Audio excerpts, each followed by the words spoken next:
check 1. Audio check 1, 2. Audio check 1, 2. Microphone check 1, 2. Audio check 1, 2. Audio check 1, 2. 1, 2. Microphone check 1, 2. 1. Audio test 1, 2. Audio check 1, 2. Line check 1, 2. How was your audio? Fine. I'm on fine.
Way too many American patriots and conservatives are prepared to surrender their liberty, are prepared to accept the muddledness of candidates who are running in this primary, and the recent conversion to sudden principles that they never held before in their lives. This is the time to stand up and be heard. We've said time and time and time again we need a conservative, haven't we? We have a conservative, don't we? It's time for all conservatives to come home now and do the right thing. And if you're a conservative, you know what the right thing is. And you know what I mean.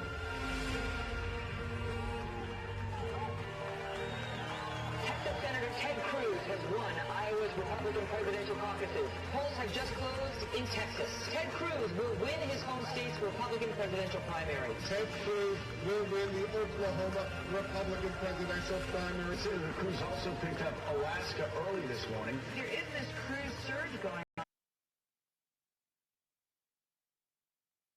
Our lifetimes we have ever been to Ronald Reagan. There's nobody closer.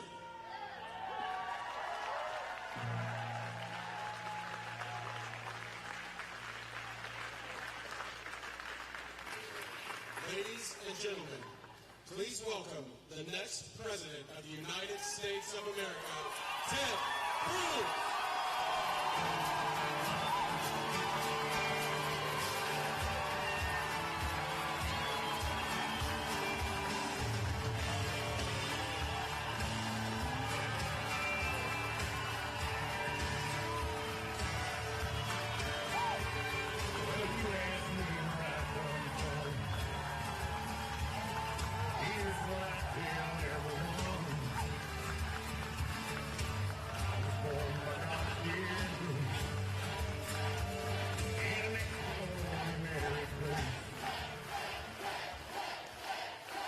God bless the great state of Indiana.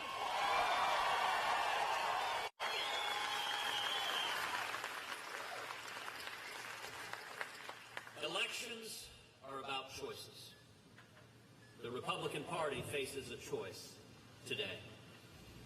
Indiana and America, I believe, want to unite behind a positive, optimistic, forward-looking, conservative campaign based on real policy solutions to the problems facing this country.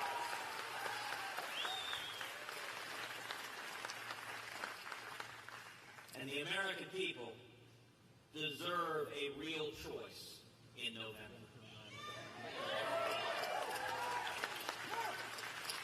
A choice and not an echo. A meaningful distinction if we come to November and the American people are given a choice between two big government liberals, two Washington insiders enmeshed in the corruption of Washington, then we as a Republican Party will have failed the American people. And I will tell you, when you run for president, one of the most solemn choices you make is the choice of selecting a vice presidential candidate.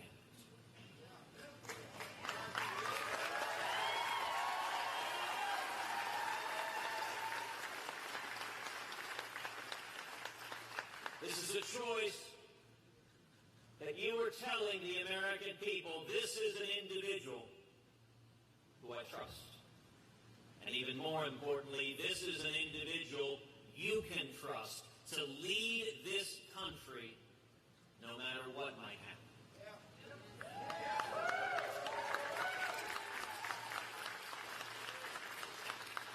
Any responsible candidate for president would have spent much time assessing possible candidates, thinking through the pros and cons, studying who these people are, praying about it, and examining the potential candidates. And you know, the characteristics that you look for in a vice president are indeed the very same characteristics you look for in a president.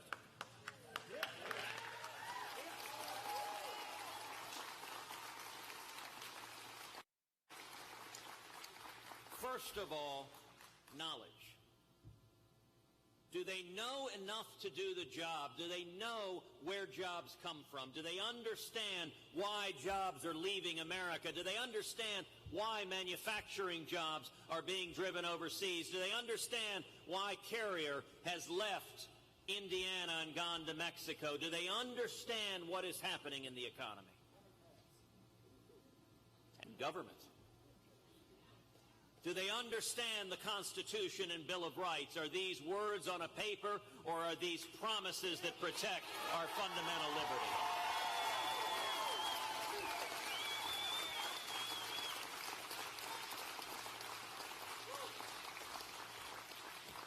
and security? Do they understand the threats facing us in the world, the threats that potentially endanger your children and mine? That's the first criterion you look to, is knowledge. Does this person have the experience and knowledge to do the job? Secondly, you look to judgment. Do they have the judgment and wisdom to bear the mantle of a job whose responsibilities have grayed the hair of every person ever to hold that office? Do they think through decisions in a rash and impulsive way? Do they pop off the handle at whatever strikes them at any given moment? Or do they think through careful, measured? Do they assemble a team around them who are smarter than they are? You know, there's an old adage in management that A's hire A's and B's hire C's.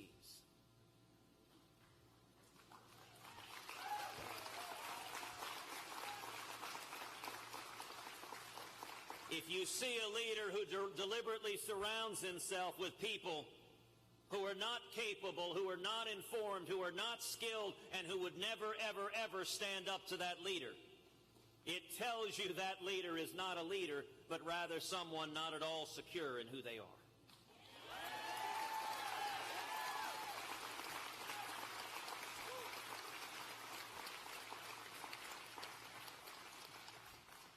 And the third thing you look to is character.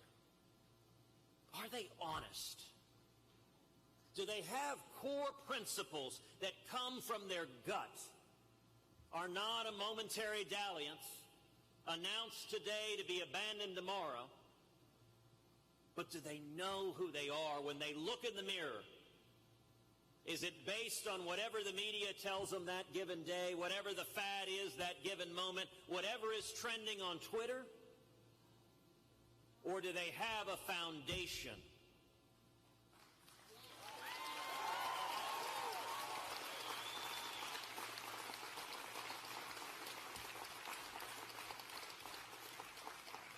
And integral to character, how do they treat others?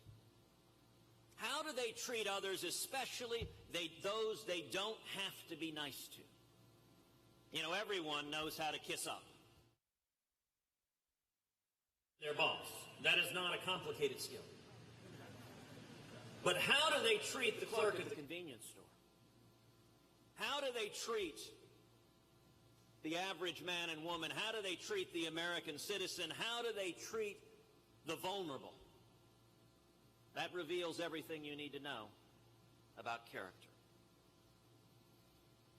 After a great deal of time and thought, after a great deal of consideration and prayer, I have come to the conclusion that if I am nominated to be President of the United States, that I will run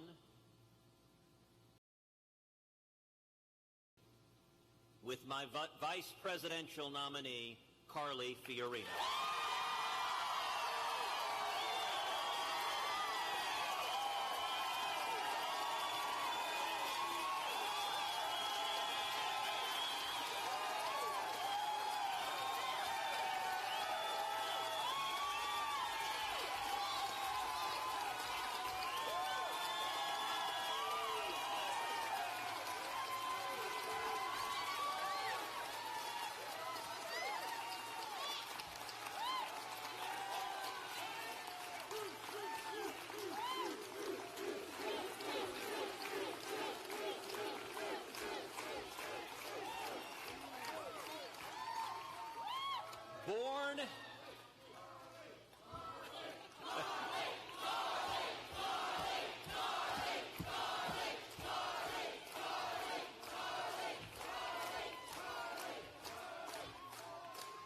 Born in Texas. The very first thing I liked about her. Cara Carlton Fiorina, known throughout the country simply by the name of Carly.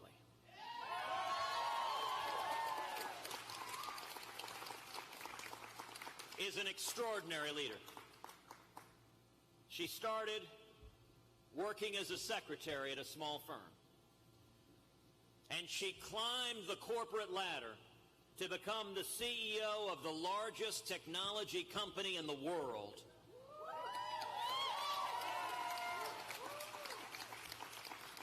And the first female CEO in history of a Fortune 20 company.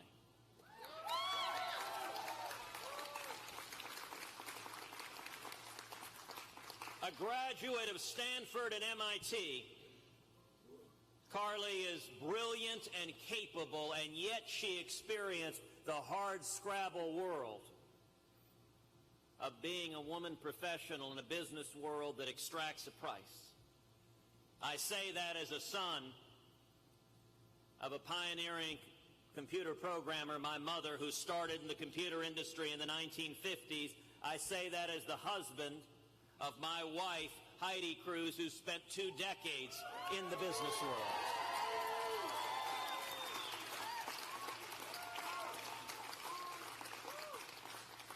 Over and over again, Carly has shattered glass ceilings.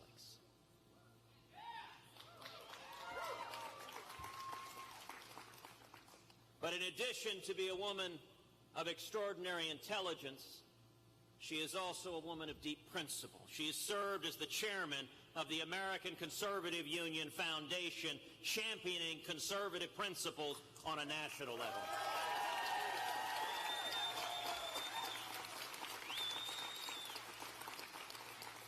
She has studied the threats facing our national security, serving as chairman of the CIA's External Advisory Board. And if you look to the criteria I laid out, let's start number 1 with knowledge. She knows from having spent a lifetime how to produce jobs, how to expand jobs, how to raise wages.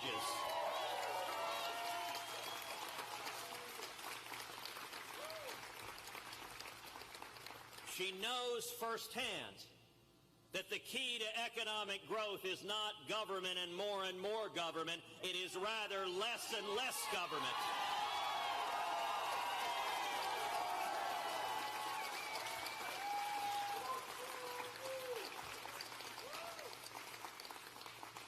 My opponent in this race, Donald Trump, like Hillary Clinton and Bernie Sanders, looks to government as the answer to every problem. Carly knows firsthand from decades in the business world, running one of the 20 largest corporations in America, where jobs come from.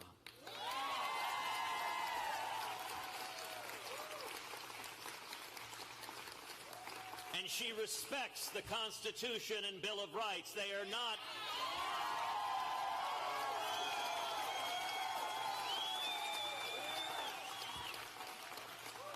You know, if a candidate views the Bill of Rights as an occasional inconvenience, something to be talked about one day and ignored the next, if a candidate views religious liberty as something to be cast aside when it's inconvenient, if a candidate views the Second Amendment right to keep and bear arms as merely a suggestion, they don't have the grounding to be president.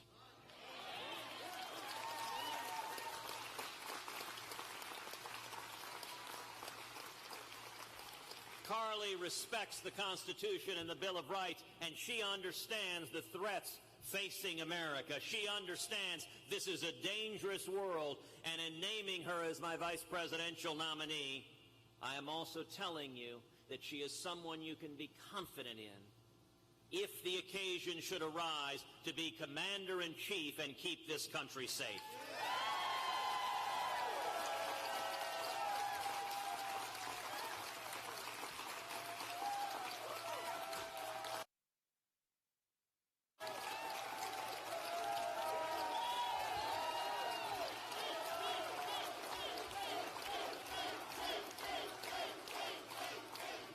We need a president who isn't neutral between Israel and the Palestinians.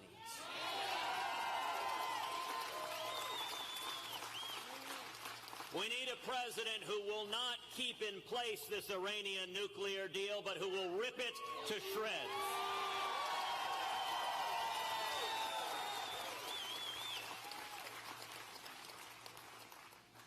And the second criterion, judgment. You know, it was 7 weeks ago today that Carly endorsed our campaign. When Carly initially endorsed, before that announcement, she and I sat down and talked at great length, and one of the things that struck me in that conversation, she said, I have a condition for endorsing. I kind of sat back and said, all right, what is that? And she said, I don't do anything halfway. If I endorse, I want to be all in. I want to be campaigning. I want to be working. I want to be doing everything I can to make the case to the American people.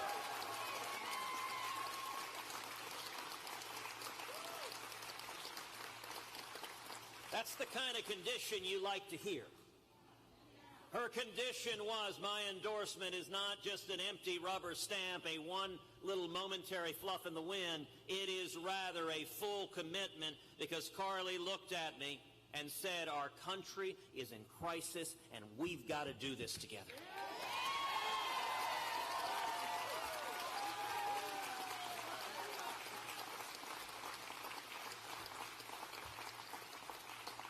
And since that time, I have seen her day in, day out on the campaign bus, going from stop to stop to stop, that she is careful, she is measured, she is serious. She doesn't get overly excited. She doesn't get rattled by whatever is getting thrown at her.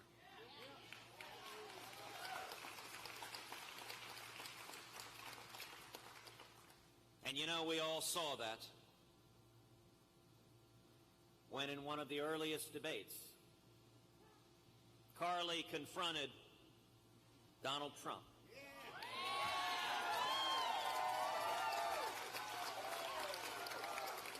A man who in his characteristic understatement said of her, look at that face.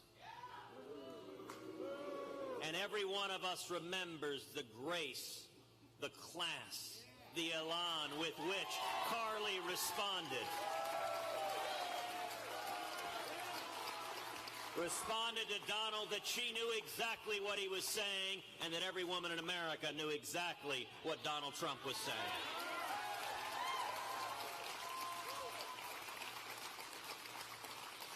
You know, one of the great principles of bullies, they feed off of fear. They feed off of people who will cower in the corner when they yell and scream and insult and holler and curse. And they don't know what to do when a strong, powerful woman stands up and says, I am not afraid.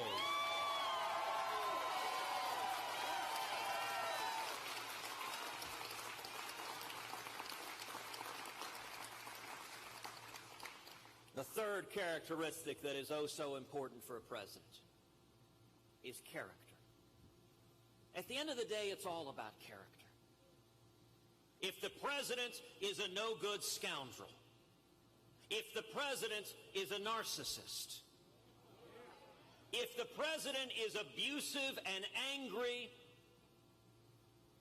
they will not and cannot be a good president.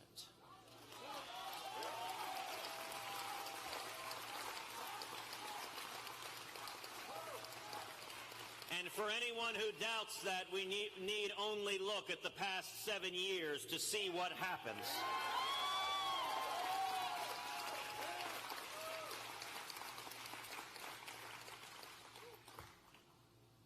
And a good president must have known struggle, must be able to understand those who are struggling.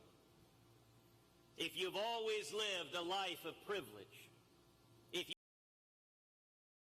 chosen one, that has real impacts on the job you can do as president.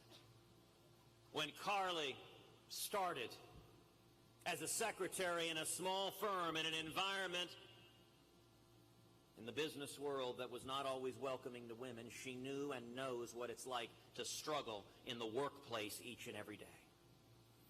But she's also faced personal struggle, including being diagnosed with breast cancer, battling cancer, and surviving cancer.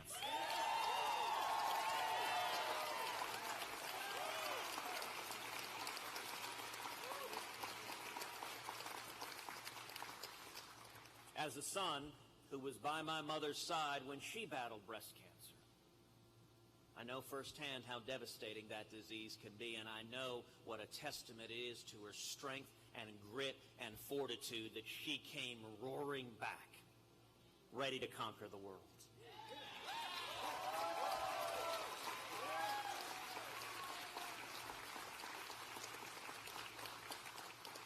And Carly has known tragedy, including the loss of her stepdaughter to a drug overdose. There is no pain on the face of the planet commensurate with the pain of a parent losing a child. And Carly has struggled through that and going through those personal struggles. All of us, everyone here has faced personal struggles, but it is when you are facing the void, when you are facing the abyss, that you find your character, you find who you are, you find your faith, you find your grounding.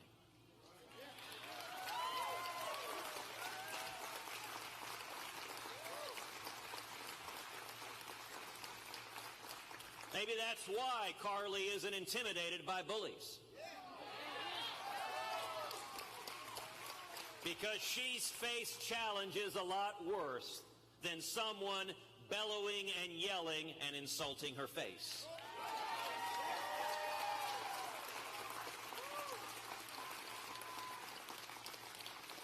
And let me tell you, at a personal level, Heidi and I have become friends with Carly. We've spent time with her on the campaign trail. We've laughed. We've watched basketball games together.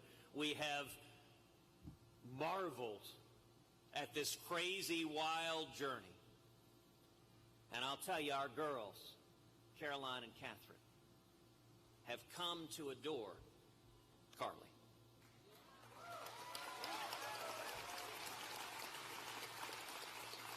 On the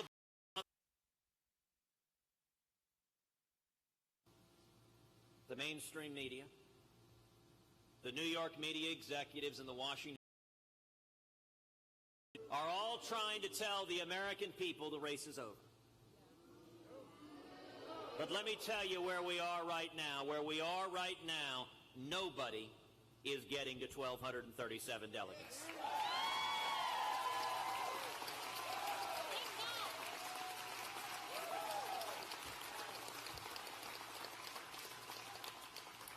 I'm not getting to 1,237 delegates, and Donald J. Trump is not getting to 1,237 delegates.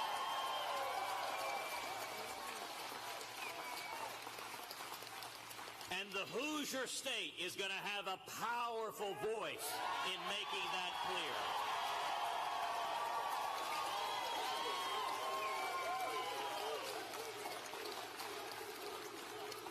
So why make this announcement now? Well, for one thing, if we are to win, number one, win the nomination, but number two, even more importantly, win the general election, we must unite.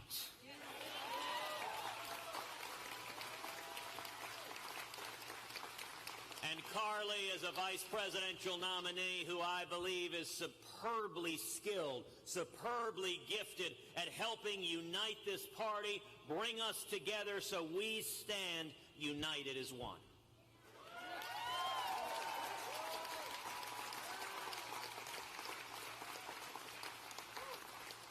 Secondly, I make this announcement today so that you, the voters in Indiana, the voters in Nebraska, the voters in South Dakota and Washington State and California and across the country, so that you will know what you will get.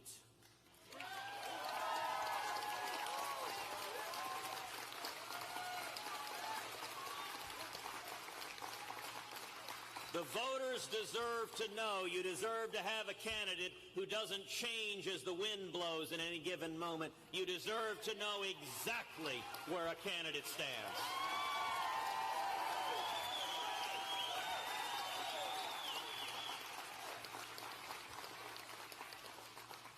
And the final reason for making the decision now is to give the American people a clear choice.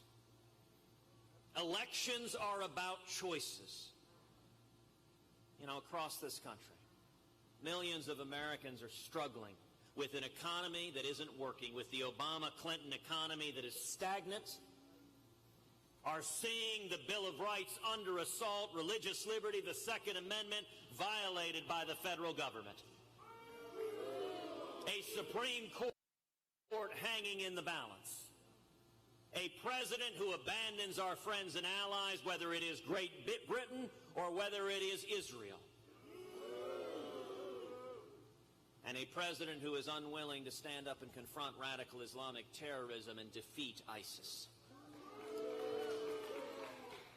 Some in the media will say, wouldn't it be easier just to throw up your hands and say surrender? Donald Trump has won some of the races. So we should step back and let him win them all.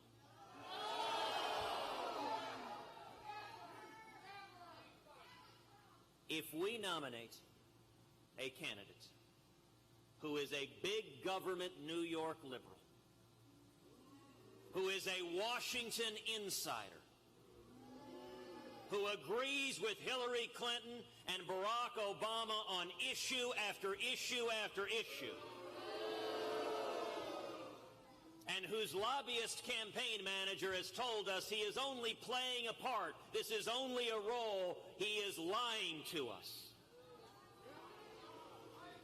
then we as the Republican Party will have failed profoundly for this country, because the men and women of Indiana know if we give people a clear choice between freedom and tyranny, between prosperity and poverty, between vulnerability and weakness and peace through strength, that the American people will choose the Constitution and jobs and freedom and security over and over again.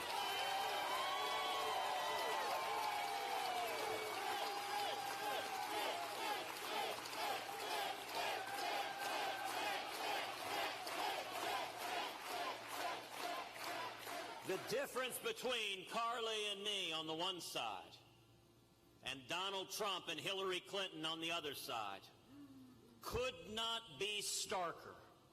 If you want someone that will stand and fight for the working men and women of this country, fight for the men and women with calluses on your hand, fight for the single moms, fight for the young people, fight for those who are struggling and want to achieve the American dream, then do not go with the Washington insiders who have sold us down the river.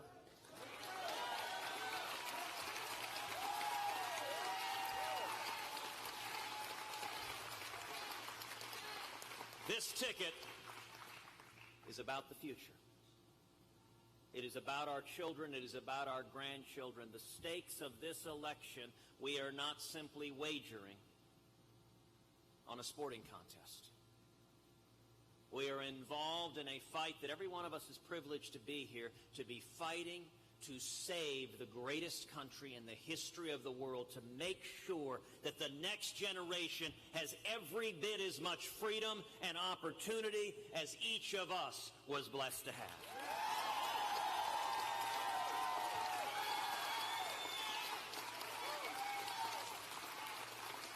And with that, I am pleased to introduce to you an extraordinary leader, my friend, and the next Vice President of the United States, Carly Fiorina.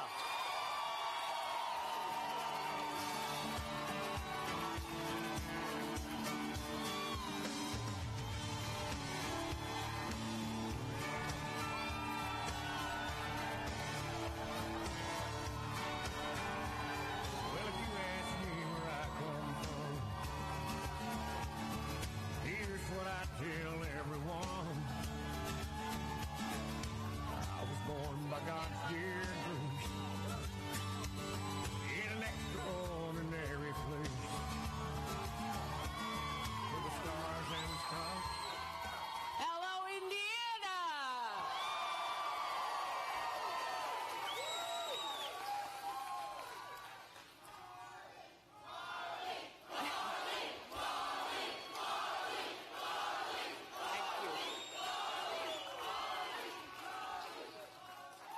today I'm very proud and very humbled and honored to announce that I have accepted Senator Ted Cruz's offer to be his vice president for the Republican nomination.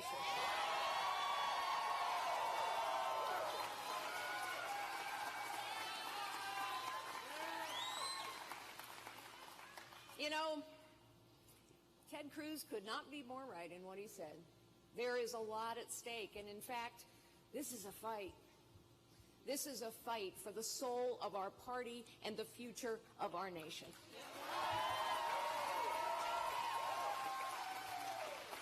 Now, there are some who would say, a lot of people in the media would say, well, why have the fight? Just lay down.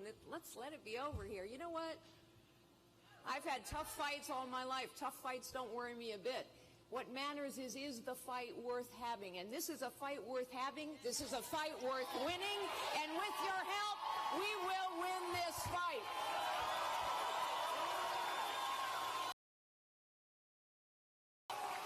This fight is about far more than a ticket. This fight is about far more than Ted Cruz and Carly Fiorina. This is a fight for all of us. For our party, for our future, for our children's future. You know, last night it was pretty clear. Everybody in the media, the establishment, the elites, they all said, well, it's over. I mean, it's over. Donald Trump won. But it isn't over. It isn't over because you and people all across the great Hoosier state, people all across this nation know that Donald Trump and Hillary Clinton both will be disastrous for this nation. You see, what we have, you know, Donald Trump and Hillary Clinton, they are two sides of the same coin. They're both liberal, we know that.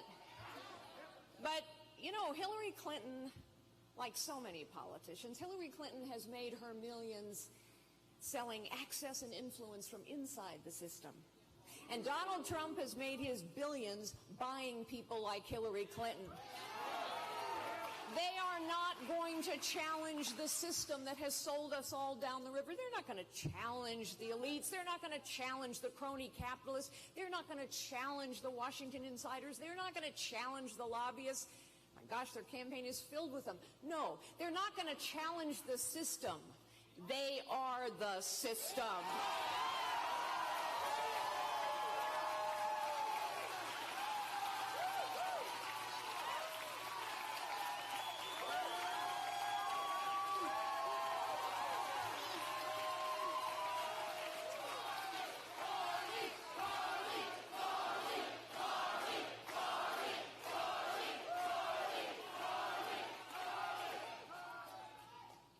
You know, Ted mentioned that it's been 7 weeks since I endorsed him.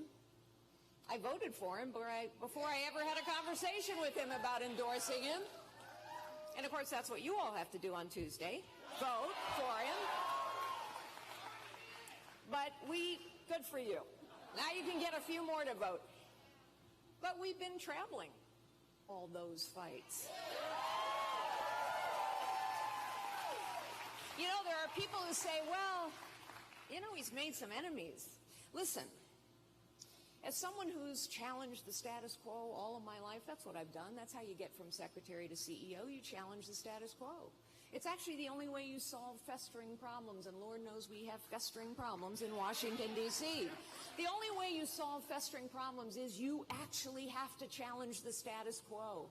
And I'll tell you something about challenging the system and the status quo. You do more than ruffle feathers. You do more than rock the boat. You make enemies. So I am reassured and I am proud of some of the enemies that Ted Cruz has made. It means he's going to fight. And this is our fight. But let me tell you something else about this man. Those two girls that I adore, Caroline and Catherine, let me tell you how much they adore their dad. I have watched Ted and Heidi. They are partners. They are a couple that rely on one another, just as my husband Frank of over 30 years and I rely on each other through good times and in bad. It's 4+ 0.38 seconds to go in the game. And without knowing what the exciting finish would be, here's Ted Cruz putting money on the game. Everybody's got the money falling on the table. He's a heck of a lot of fun, but more than that, he actually is what he says he is. He is who he says he is.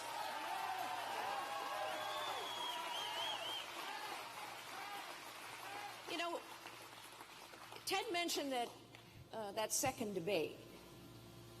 And one of the things that I got asked in that debate was, and I've been asked almost every day since, well, will you support Donald Trump if he's the nominee? And I said then what I said the week he announced his candidacy. He doesn't represent me, and he does not represent my party.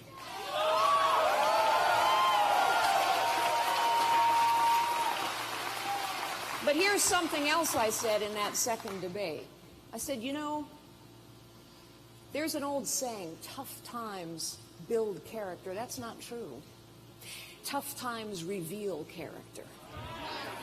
Character is revealed over time and under pressure. Character is revealed in the pattern of someone's life, not in what they choose to say behind a podium. And I can tell you that the character of Ted Cruz has been revealed over time and under pressure and in the pattern of his life.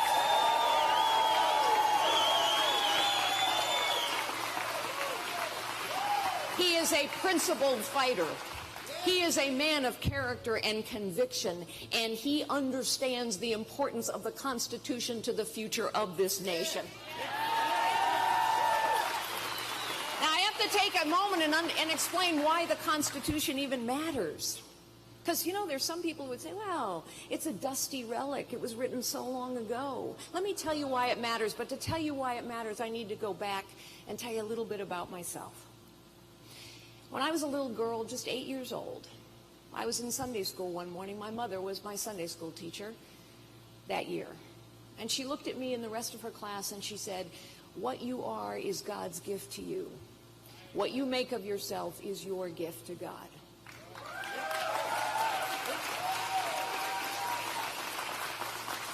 I have traveled and lived and worked all over the world for decades. I have seen people in every possible corner of the globe and in every conceivable circumstance. And I can tell you that indeed, each of us, all of us, are gifted by God. Each of us and all of us have the capacity and the desire to live lives of dignity and purpose and meaning. And we know, and it has always been true, that work done well brings us dignity, and family brings us purpose, and faith gives meaning to our lives. And that is true all over the world. And when people do not have the opportunity to work, they lose dignity. And when families are frayed, purpose becomes uncertain. And when people are disconnected from their faith, then they lose meaning in their lives. And so if everyone is gifted by God, if everyone has the desire and the capacity to live a life of dignity and purpose and meaning, we must ask ourselves now as Americans, when we face so much in this fight, we must ask ourselves, why is it that more things have been more possible for more people from more places here than anywhere else on earth? Because knowing the answer to that question is what will save the future of this nation.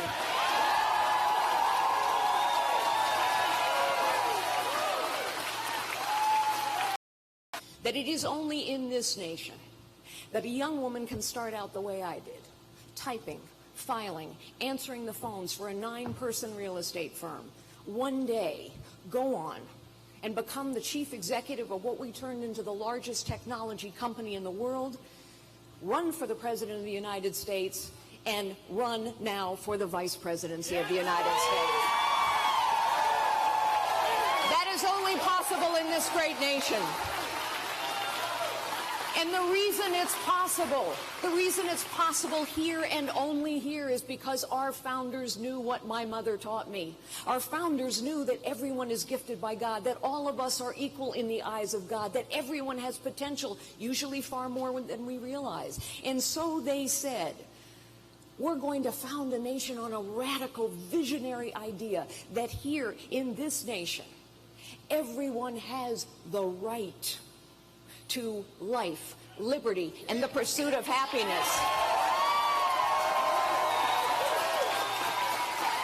That was their way of saying everyone has the right to find and use their God-given gifts to fulfill their potential. And they said, and this was the radical part, that that right comes from God and cannot be taken away by man or government.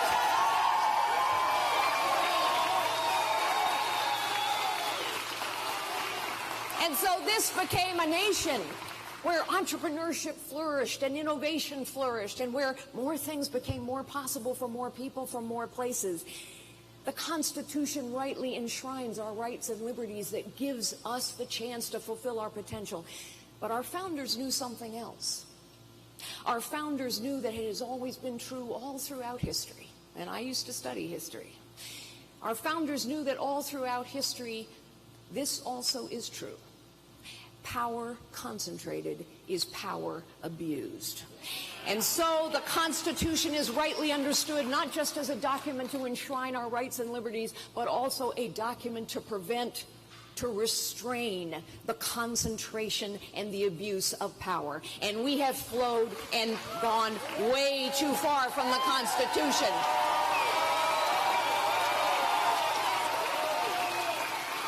The reality is, for the last decades, under Republicans and Democrats alike, too much power and too much money are concentrated in the hands of too few. We must restore power, liberty, where it belongs, in the hands of citizens of this nation, small businesses, communities, and states. That is why having a constitutional conservative in the White House matters, because a president, in order to fix what ails us, must restore our constitutional balance of power.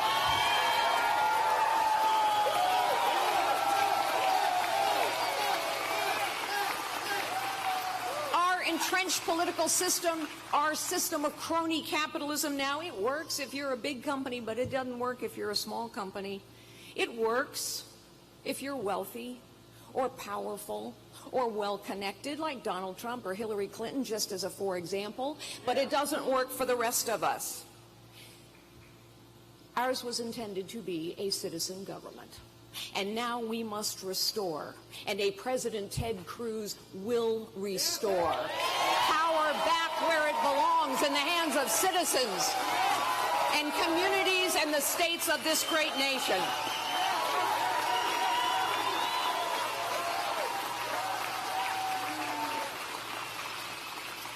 What is at stake now is the future of our nation, the potential of our nation.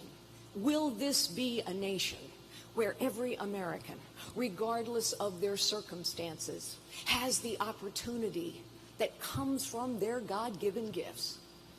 Will we be one nation, indivisible, under God, with liberty and justice for all, or not? Our country is being taken away from us by the elites, by the crony capitalists, by the special interests that have captured both parties. They want to take away, they are taking away, not only what we treasure about this nation, but what has made this nation great, what has made this nation a place of possibility for so many people. My fellow Americans, people of Indiana, it is time. We must take our country back.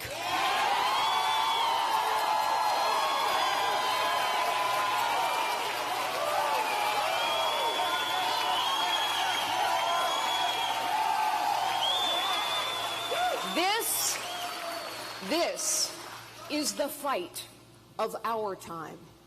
And I believe Ted Cruz is the man to lead that fight. And I am prepared to stand by his side and give this everything I have to restore the soul of our party, to defeat Donald Trump, to defeat Hillary Clinton, and to take our country back.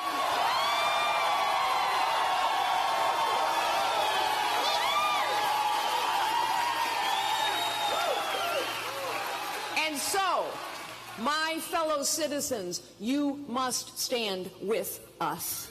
You must fight with us. We must restore the potential of this nation.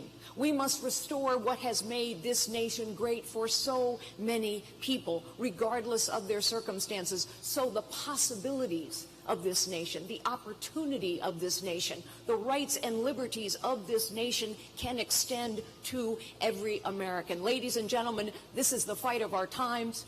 Ted Cruz is the man to lead that fight. I will stand proudly by his side. I want you to stand with us as we fight.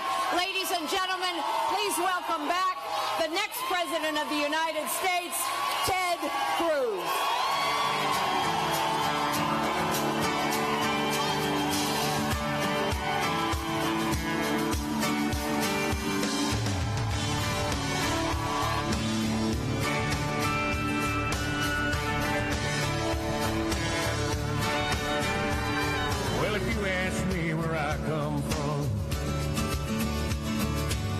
What I tell everyone,